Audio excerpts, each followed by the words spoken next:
14 aniversario, 14 años de trabajo duro y de interesantes charlas como la de hoy. Un tema que va más allá de lo cultural, campo más académico como lo lingüístico, para entender quizá un poco más estos nuevos conceptos sobre la lengua china, la denominación del lenguaje y especialmente la adaptación al nuevo estándar. En la charla, básicamente, vamos a recorrer la historia de la reforma lingüística que se llevó a cabo en China a principios del siglo XX. Vamos a ver un poco cómo, tras la bruta apertura del mundo al mundo moderno de China, China tuvo la imperiosa necesidad de dotarse de un habla y una escritura comunes. Desentrañaremos cómo se fueron definiendo progresivamente la pronunciación, la gramática, la escritura y la representación fonética de la nueva lengua. Comentaremos brevemente la evolución y la situación actual del uso del putonghua, que es lo que se habla en la China continental. Los españoles de Occidente despertaron a China de su sueño milenario, que Gran Bretaña obligó a China a sus puertos y a comerciar con Occidente. Este contacto con el mundo moderno aceleró la decadencia del imperio chino. Al año siguiente, Sun Yat-sen fundó la República de China. Si China quería convertirse en un Estado moderno, debía seguir el ejemplo de los Estados-nación europeos, que sería unificar nación, lengua y Estado. La República recién creada realmente heredó un vasto territorio administrado por la dinastía Qin, incluida también pues, las regiones del Tíbet, Xinjiang y Mongolia Interior. Tradicionalmente no eran chinas, hablaban su propia lengua. Además, en China había un montón de dialectos regionales que eran hablados por millones de personas. En este mapa, pues bueno, podemos ver un poco cómo sobre todo esta zona está llena de lenguas y dialectos. Cuando los primeros misioneros llegaron a China en el siglo XVI, la primera lengua que se encontraron fue el denominado como Guanghua, que es la lengua que hablaban la élite erudita, que estaba basada en la lengua que hablaba la élite dirigente de Pekín. La llamaron mandarín. El término mandarín era el término que los portugueses usaron para designar a estos funcionarios de la corte Qing, y de ahí viene un poco el origen del mandarín. Era como ellos nombraban a estas personas y al mismo tiempo nombraban la lengua que hablaban, que era la lengua pues, de Pekín. Vamos a ver ahora la reforma de la lengua hablada. El primer paso para la estandarización de la lengua tuvo lugar en 1913. Se celebró una conferencia con el título de Conferencia para la Unificación de la Pronunciación de la Lengua Nacional. Estos debates que tuvieron entonces se polarizaron en dos facciones. Había una favorable a usar los dialectos del norte y otra que era también favorable a emplear elementos de los dialectos del sur. Hay que tener en cuenta que la disolución de la corte Qing había disminuido el prestigio de la lengua de la élite erudita, el mandarín, y esto fue aprovechado por la facción sueña para reivindicar importantes dialectos del sur, como el cantonés o el sanjaihua, que es lo que se hablaba en Shanghai, porque tenían una gran importancia en la vida económica del país. Esto llevó a la conferencia a establecer la pronunciación estándar de 6.500 caracteres, ¿no? que compartía las características de las lenguas del norte y del sur, y que fue bautizada con el nombre de Pinyin. Además, también estableció un alfabeto fonético basado en esa pronunciación que se le llamó Chuinzimu. Aquí se ven los signos que ya en ese momento ya habían planteado. En 1921, la Comisión para la Unificación de la Lengua encargó a este hombre que se llama Zhao Yunren la grabación de la pronunciación estándar Pinyin. Entonces le hicieron grabar esos sonidos nuevos que habían hecho. El problema es que este proyecto tenía que fracasar porque solamente esta persona conocía cómo se hablaba esa nueva lengua, esa nueva pronunciación que habían hecho. Si tenías que enseñar esa lengua a todo un país, ¿cómo ibas a hacerlo, no? Como curiosidad de esta persona también se dice que a él se le atribuye la famosa tabla de la pronunciación de los tonos, se dice que fue él el que la creó. Finalmente, en 1926, se consensuó basar el estándar nacional en la pronunciación de un único dialecto, que fue el de Pekín. Este nuevo estándar se llamó con el nombre de Xinguoyin, y también se definió la lengua nacional Puyi, que se definió como la fonología del dialecto de Pekín y la gramática y el vocabulario de los dialectos del norte, del mandarín del norte. Ahora vamos a hablar un poco del problema de la escritura.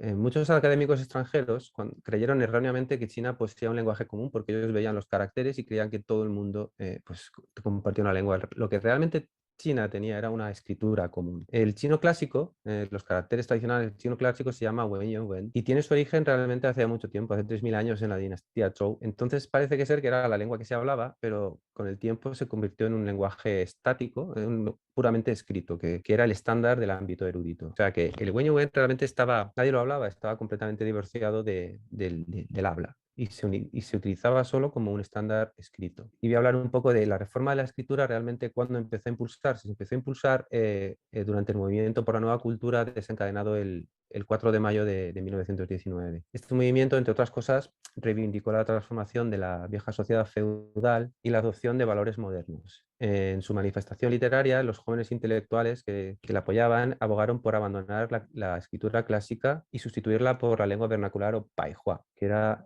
una versión escrita basada en los dialectos del norte y que era entendida pasivamente por la mayoría de la población alfabetizada, tanto los eruditos como gente que había aprendido un poco a escribir y a leer. Durante estos años, las revistas y periódicos empezaron a publicarse en esta lengua vernacular paihua y también se editaron las primeras obras literarias. Una de las más famosas, no fue la primera, pero casi, fue El diario de un loco de Lu Xun. Lu Xun y otros intelectuales del movimiento, como Chen Duxiu, que fue el que fundó la famosa revista Nueva Juventud, que está ahí en la foto, y también Hu Shi, consideraron que seguir usando el chino clásico impedía la transformación de los viejos modos de pensar. No era imposible transformar el país sin eliminar el chino clásico, eran bastante radicales. Al final estas reivindicaciones realmente calaron en la sociedad y en 1920 el Ministerio de Educación ordenó por primera vez que todos los libros de estos se escribieran en lengua vernacular. Aquí vemos los tres intelectuales más famosos de este movimiento y, por ejemplo, Lu Xun decía que China estaba perdida si no se erradicaban los caracteres y Hu Shi decía que los caracteres se habían convertido en una especie de lenguaje puramente visual y que era necesario sustituirlos por un sistema de escritura fonética, o sea, por un alfabeto como el nuestro. El problema es que la gente no sabía leer. Bueno, ya hemos visto un poco cómo la lengua nacional ya tenía Koyu ya se había dotado de una pronunciación estándar, el Cinqueyin, y además tenía también un sistema fonético que se había llamado el Chuyin-Zimu. Ya se habían decidido en 1913 eso. De todas formas, la búsqueda de una representación fonética del chino no era algo nuevo. Desde que los misioneros occidentales llegaron a China, empezaron a diseñar transcripciones fonéticas, especialmente, sobre todo, para los dialectos de las regiones costeras donde ellos centraban principalmente su actividad. La más famosa de ellas, que es muy conocida, es la realizada en 1880 por Sir Thomas Wade, que más tarde fue modificada por este señor Giles y que conformó lo que es el sistema Wade-Giles, que es el que ha sido el estándar para la sinología durante décadas y se sigue usando incluso en Taiwán en muchas ocasiones. Son muy famosas las transcripciones que todos conocemos como Sun Yat-sen, Mao Zedong, Chiang Kai-shek, Yangtze, Hong Kong, Pekín, todas son fonetizaciones de este sistema. Entonces la cuestión era, ¿qué debía hacer China? ¿Debía tomar prestado un alfabeto occidental o debía usar símbolos especiales adaptados, ¿no?, a la fonética china? En los debates en aquel momento consideraban que el alfabeto occidental era como antipatriótico, ¿no?, y quería más apropiado usar símbolos fonéticos como había hecho Japón, porque se parecían más a los caracteres. Había como un tema patriótico en torno a, ¿no?, a la esencia cultural que representaban los caracteres. Aquí vemos como el sistema gráfico Chuyin-Zimu, nacido ya en 1913, fue la acción que se eligió. Se decidió que este sistema no sustituiría los caracteres, sino que además debía servir como herramienta intermedia para aprenderlo. Aquí podemos compararlo con los kanas japoneses. Para que en Japón ellos hicieron algo diferente. Ellos usaron estos símbolos junto con los hanzi, que ellos llaman kanji, los integraron todos. Entonces, de alguna manera, el japonés es fonético, pero en China no. En China se creó esta fonética para llevar otra vez de nuevo a los caracteres. Cuando la República de China perdió la guerra contra los comunistas, se refugió en Taiwán en 1949 y allí continuó aplicando todas las medidas lingüísticas que había adoptado hasta ese momento en el continente, que fueron la lengua oficial Puyi, la pronunciación Cinqueyin y el sistema fonético Chuyin-Zumu, que allí se suele llamar Po, Puo, Mo, Fuo.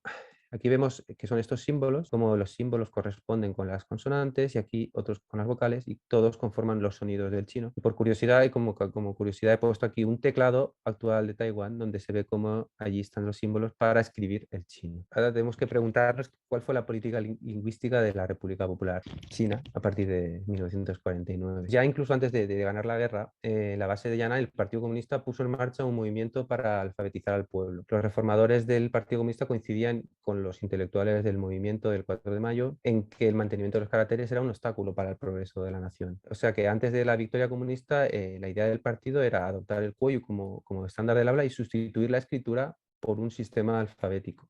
Nada más proclamarse la República, se creó un comité, el Comité para la Reforma de la Escritura China. Pasa que los principios de la República fueron complicados y no fue hasta 1955 cuando la reforma de la lengua se puso en marcha efectivamente. Ese año tuvieron lugar dos conferencias para crear un sistema un nuevo sistema fonético, simplificar los caracteres chinos y adoptar el estándar de la lengua hablada y escrita. En octubre la conferencia consensuó la creación de la lengua oficial de la República Popular China, el Putonghua, que significa en chino el habla común, cuyas características realmente variaban poco de las del anterior Kuo-yu. Al año siguiente se estableció la definición de la nueva lengua como tal, que cito, el Putonghua es la forma estándar del chino moderno, con el sistema fonológico de Pekín como norma de pronunciación y los dialectos del norte como su dialecto base, y cuyas normas gramaticales se basan en las obras literarias escritas en Paihua. La reforma de la lengua, sin embargo, no podía estar completa sin abordar el problema de la escritura. Finalmente, el Partido Comunista descartó la idea de sustituir los caracteres por el alfabeto occidental y adoptó una nueva estrategia de simplificación. Ya en 1952 se había creado un comité para la reforma de la escritura con la misión de simplificar los caracteres. El objetivo era que incluso los obreros y campesinos pudieran aprenderlos sin mucha dificultad. En 1956 se publicó la primera lista de caracteres y componentes simplificados. Vemos aquí imágenes de los periódicos donde se ven que publicaban las listas. La mayoría de las formas simplificadas realmente habían sido usadas anteriormente, algunas incluso durante siglos. La gente para escribir, los que sabían escribir, usaban formas rápidas de escribir más rápido. Entonces, muchas de ellas eran las que se usaron. Y otras fueron simplificaciones que reemplazaban componentes complejos de los caracteres por otros más fonéticos. Como curiosidad también hay que decir que en 1977 se llegó a intentar una segunda simplificación que estuvo en curso durante un tiempo. Hay cierta generación de gente de unos 50, 60 años que llegó a utilizar. Hubo mucha oposición por la comunidad lingüística porque pareció excesiva ya y por la población también. Vemos algunos ejemplos de caracteres famosos, el de Chen, fíjate cómo le quitaban lo de dentro, o aquí el de Xue, que es nieve, le quitaban toda la parte de arriba y se quedaba con esos tres simples caracteres. Entre 1950 y 1958 se propusieron una amplia variedad de escrituras fonéticas, llegándose incluso a considerar la adopción del alfabeto ruso cirílico. Finalmente se optó por el sistema de romanización conocido como Hanyu Pinyin, que es el que vemos aquí. Estas consonantes, estas combinaciones de vocales. El Hanyu Pinyin fue desarrollado por Chou Yong-Kwang, que se inspiró en los sistemas anteriores como el Wet Chills o otras romanizaciones más antiguas. Los problemas a los que se enfrentó fueron los mismos que habían encontrado otros, como diferenciar la gran cantidad de homónimos del chino, representar gráficamente los 4 tonos, qué alfabeto o sistema de símbolos fonéticos usar. En fin, tras 3 años de trabajo, en 1958 se completó el sistema que hoy se usa, que es el Pinyin. Aquí tengo una frase del propio Chou Yong-Kwang, que además es una persona que vivió hasta los 111 años, realmente digno de admirar. Dice, no soy el padre del Pinyin, sino su hijo. El Pinyin es el resultado de una larga tradición iniciada a finales de la dinastía Qing. Nosotros reestudiamos y revisitamos el problema y lo perfeccionamos. Las circunstancias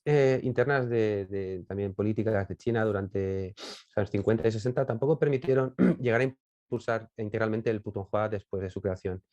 Entonces, la promoción oficial del Putonghua en todos los medios de comunicación, la educación y las actividades públicas se revitalizó a partir de la reforma y apertura iniciada en 1978. A medida que China se abrió al mundo, la necesidad de impulsar la unificación lingüística del país se hizo más urgente. El uso del Putonghua a escala nacional, más allá de las áreas urbanas, no se popularizó, no se generalizó realmente hasta la década de los 80 y 90 con la expansión de los medios de comunicación, de radio y televisión.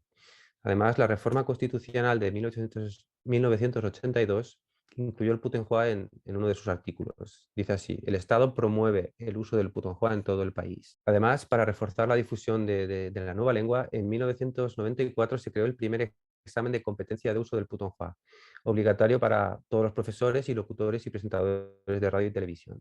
Otra cosa que hay que hablar es de la educación, y es que desde su creación el Putonghua ha sido, con excepción de las zonas de minorías étnicas, ha sido la lengua usada y enseñada en el sistema educativo chino. En 2001, la ley sobre el chino estándar hablado y escrito de la República Popular China estipuló que el Putonghua y los caracteres chinos estandarizados deben ser usados como lengua básica de enseñanza en escuelas y otras instituciones educativas, excepto que la ley provea lo contrario. Esta excepción se refiere a las zonas de minorías étnicas, ¿no?, como son Xinjiang, Tíbet o Mongolia, donde la Constitución permite un cierto grado de bilingüismo y solo se exige la competencia de los alumnos en Putonghua, pero no necesariamente que se eduque. De todas formas, estas políticas están cambiando y cada vez se está potenciando más el uso del Putonghua en la educación en todo el país. Para que veamos, según estadísticas del Ministerio de Educación de China, en 2014 el 30% de la población todavía no era capaz de comunicarse en Putonghua. Vemos que es un proceso todavía en marcha y el objetivo del gobierno es que en 2050 todos los chinos hablen Putonghua. Hay que decir que en la actualidad el Putonghua se habla a lo ancho de toda China, pero su pronunciación a veces se sitúa entre medio camino entre el dialecto local y el chino estándar. Esto es un poco comparable al inglés, ¿no? China es un sitio muy, muy grande, es un vasto territorio y es como pasa el inglés, donde según el país donde se habla, pues tiene sus matizaciones de pronunciación, pero es un lenguaje que todo el mundo puede hablar y entender. Entonces podemos decir que aunque el putonghua empezó siendo una creación artificial, hoy se ha convertido en un lenguaje vivo hablado a lo largo y ancho de toda la China continental. Para recapitular un poco ya, decir que, pues eso, que el putonghua de la China continental, el Goyu de Taiwán, el Huayu de Malasia y Singapur, donde hay una comunidad china importante, son mutuamente inteligibles entre sí. Gracias a los esfuerzos de los reformadores de principios del siglo XX, hoy en día los chinos de todo el mundo pueden comunicarse usando una misma lengua. Y bueno, espero que este pequeño recorrido haya resultado interesante y haya servido un poco para aclarar conceptos como putonghua, goyu, pinyin, chuyin, zumu, que son los caracteres simplificados y caracteres tradicionales. Muchas gracias por vuestra atención.